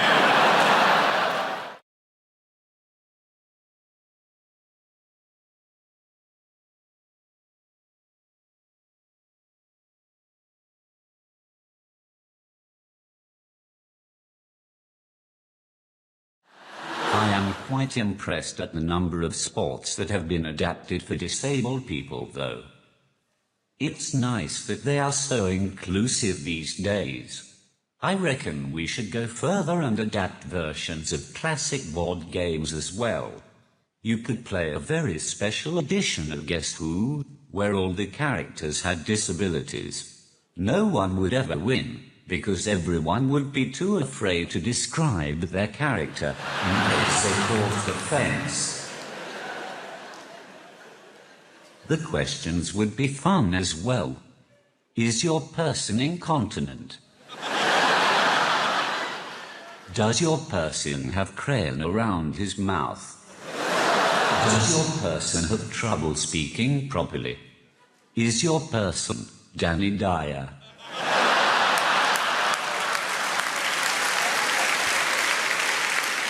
You could also have a disabled version of Monopoly, where every space is just free parking. Speaking from the personal experience of a bloke with a disability, I think that the dating game is much harder for people like myself. I've tried speed dating. That didn't work. By the time I've typed out a sentence, it's time to move on to the next person. And I'm not looking for sympathy either.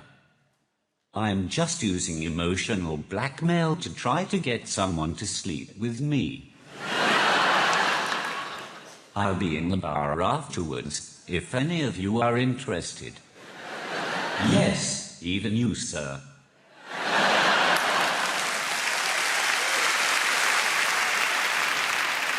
One of the main problems I have with dating is that I find it hard to approach girls in the traditional sense. I don't have the ability to chat up a woman. When I meet a girl, I have to type them up. And that just sounds wrong. You type up your dissertation, you type up your will, and you type up your letter to your grandma. There's nothing sexy about being typed up. Even if there was, when you're typing excitedly to a woman, and accidentally spell something wrong, autocorrect is a ducking nightmare. For example, I once asked a girl if she had a pen I could borrow, so I could write down her number. I didn't expect it to say, "Can I borrow your penis?" So you can imagine my surprise when she pulled it out right in front of me. It's at this point in my set when I like to remind people that I'm not related to Stephen Hawking in any way. In fact, the closest I have ever come to being Hawking is when I went to see The Theory of Everything at the cinema. It's the movie about Stephen Hawking and his life. I didn't go to watch it though. I just went so that I could sit at the back, say random sentences on my iPad, and fuck with the rest of the audience.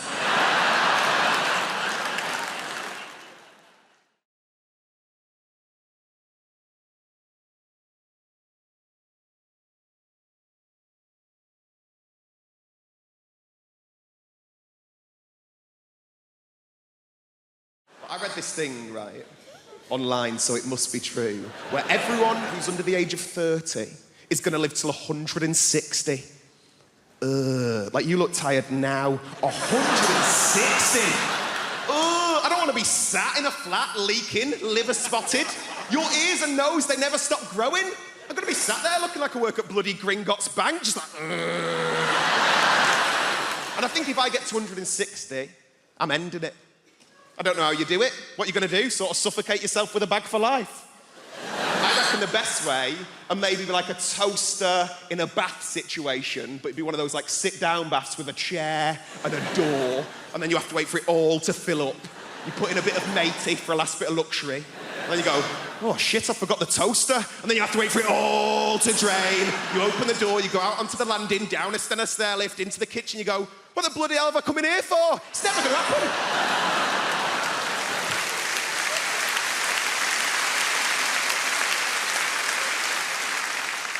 I'm trying to do more nice things, though. That's what I'm trying to do. Because I've never really done anything with my life. I did a thing recently. I went to go and give blood for the first time. Has anyone ever done that? It's just one woman like, yeah, I did it today. It's amazing, but I thought you did it in like a hospital or like a sanitised medical centre. You don't.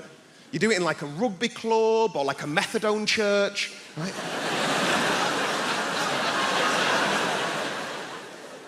I turned up to this bingo hall near my nan's house, right? I was greeted by the second moodiest person I've ever seen in my life. It was a woman called Linda. Like, her name badge said Jean, but she looked like a Linda. Do you know what I mean? Like short bob, gelled fringe, good at darts. She weren't happy. I turned up, she goes, have you got an appointment?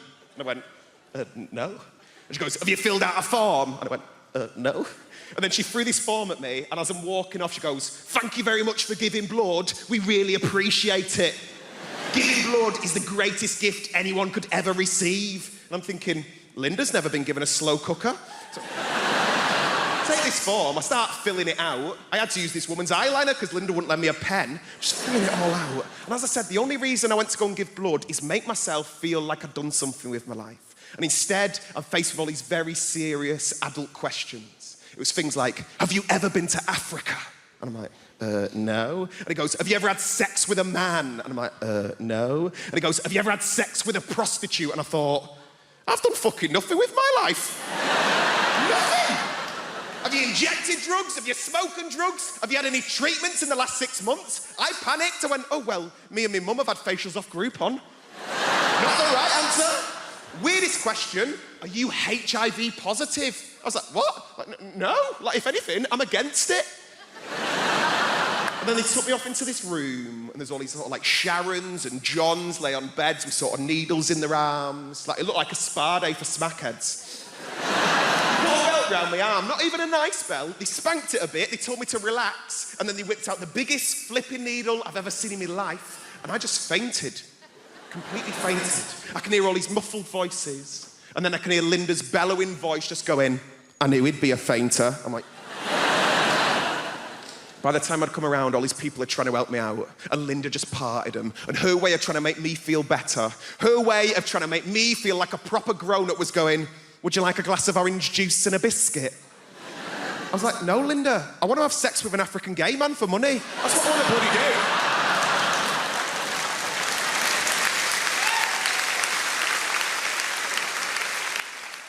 Explain the concept and naked attraction to you, and you're going to think to yourself, Suze, previous to your gig tonight, did you nip outside and smoke some crack? Because that's how mental it is. Right, Emma. A girl walks out on stage and she's like, I'm looking for a boyfriend. And the host goes, brilliant, we've got 6 naked men in tubes behind. Then the host says to the girl, what are you looking for? And the girl will always do the same thing. She'll go, oh my God, you've really put me on the spot. And you think, no, you chose to come on this show, moron. She goes, well, I guess I'm looking for a boyfriend, but also a friend. I really like going to European city breaks, maybe someone that likes travel. And I really like music gigs as well, so maybe someone that likes music. And I guess if I'm being really honest, what I'm looking for is love. And the host goes, brilliant, let's see if you can find love by judging dongs. Okay?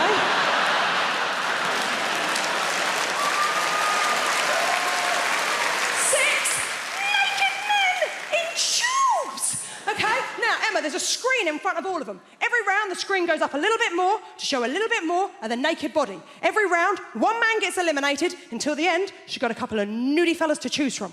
Okay? Now, Emma, first round, screen just goes up to their knees.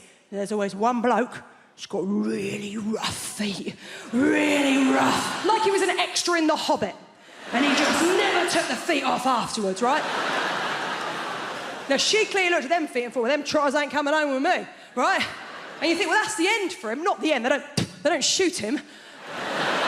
You think it's the end of the show for him, but it's not. It's not the end of the show, because he then has the indignity of the screen going the whole way up. So you see his penis and his face. Then he has the most awkward moment in television where he steps out of his tube, walks over to her and gives her the most uncomfortable hug you have ever seen. Where you can tell all he is thinking is, don't touch the lady with your dick. Whatever you do, don't touch the stranger with your dick. And then his sad little ass walks off stage. Now,